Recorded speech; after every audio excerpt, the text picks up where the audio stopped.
So you don't really have a lot saved, but you know you need to start saving money. How do you do it? Well, in this video, we're going to get into the 4 hacks on how to start saving.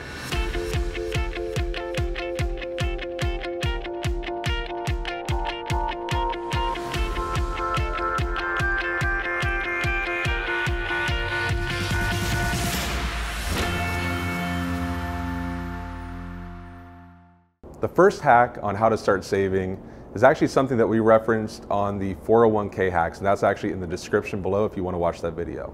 And that's where if you get a raise, let's say it's a 3% raise, put half of that raise into your 401k or into an IRA. Now what you could do is you could put it into a savings account, but the problem is savings accounts are easily accessible. So if you're worried that you might spend the money if it's there, if you put it in your 401k or your IRA, you can't access that money without a penalty until 59 and a half. And some employer plans, you can't even access until you separate from service. So if you're really serious about starting to save, consider putting 25% or 50% of that raise into some type of savings type of vehicle. Hack number 2 is using credit card points. And I know what you're saying. Aren't credit cards those evil things that banks use to encourage us to spend more and charge us a bunch of fees? Well, possibly. If you abuse them, credit cards are terrible. But if you use them correctly, they can be a great tool, especially if you like to travel or fly in a certain airline. You can fly for free if you use them correctly.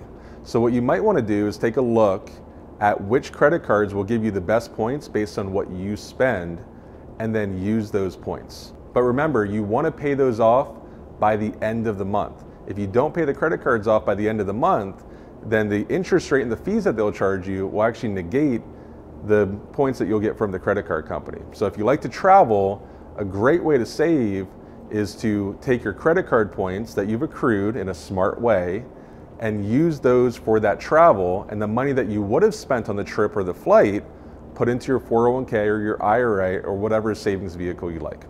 The third hack for saving money comes in using bank instruments that you're probably not using. So a lot of people, almost everyone, has a checking account or a savings account. And sometimes you might have a money market. But if you have money sitting in your checking and savings and you're not really using it, you might want to consider using a CD. Now CDs, as we record this, they don't pay the highest interest rate, but they pay more than what a checking account would pay. And then you can take that interest that you earn and every year sweep it off and put it into a 401k or an IRA.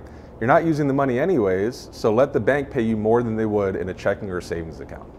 The last and final hack is look at those little monthly expenses that add up over a long period of time. We like to call it dripping nickels. So you might have a Netflix account and you might also have a YouTube account. Well, do you need both? Maybe you do, maybe you don't. But if you can get rid of one, instead of just getting rid of it, and now you made $13 more, get rid of it, take that $13 and pay it towards a 401k or an IRA or something like that. You can also do this with your daily eating habits. If you get coffee every day, maybe instead of getting a large coffee, get a medium. Instead of getting that extra shot of espresso, leave that off. And $1 a day might not seem like much, but when you're saving it and getting compound interest over your lifetime, it could mean the difference between retiring early and not being able to retire at all. So if you're interested in more information from us, please consider subscribing. We're not here to give advice. We're not here to sell you something. We don't have ulterior motives. We're not trying to drive you to one of our approved financial advisors. Our job is to give information so you can make an educated decision on one of the most important things in your life, which is your finances.